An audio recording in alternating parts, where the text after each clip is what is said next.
Hi, I'm Leon Lazinski, and in today's video I'm speaking about parasites and whether they are harmful and causing us all types of disease and illness and problems in our health. Now, in the natural health world, there's a big emphasis on parasites and parasite cleansing and how they can clear our bodies and detox our bodies and allow us to feel healthy and well and vibrant again. In the medical world, they've been talking about parasites and trying to kill them off with deworming, and if you've got pets, you should be doing these regularly. And logically, it would make sense. We've got these parasites, things like worms in our body. These are the ones I'm talking about that are, that can be seen with the naked eye, not the ones that need to be seen under the microscope. We've got these things, and we need to clear them out and rid our bodies of them. But what if this is not the case? What if they are not the cause of our disease and our illnesses, but are actually there to help us?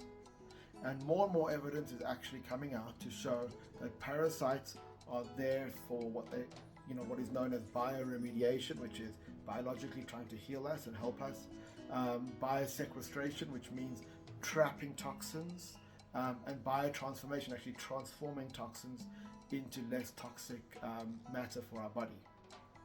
So again, if we think that there are lots of germs and critters and these sort of things that are causing disease, then it would make sense to kill them. The problem is that even though people often feel a little bit better afterwards, long term, people's health generally takes a decline because they're not seeing that these things are actually there as a healing or a therapeutic having therapeutic mechanisms.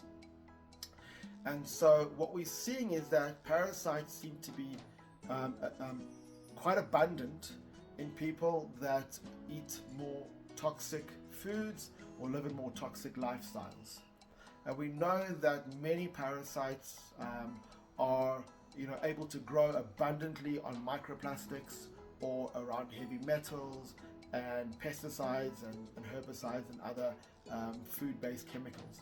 So what we're finding in animal studies is that when they introduce parasites into animals that have been exposed to heavy metals, they find that the parasites have high levels of heavy metals and there's less toxins or heavy metals in the tissues of those animals when they autopsy them. And we see this a lot in studies, and so most likely parasites are there to trap, to neutralize and change these toxins in our bodies to allow us to not die from toxic overload. Now, they are uncomfortable and their byproducts may not be as toxic, but they can still give us challenges.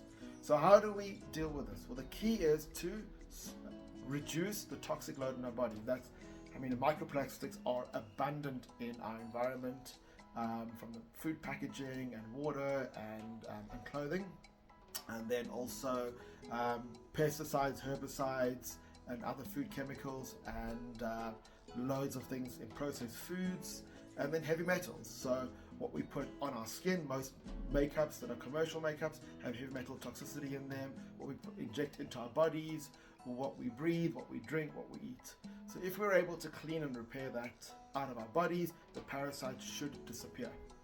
Okay, many of these anti-parasite remedies are actually able to upregulate our detoxification systems.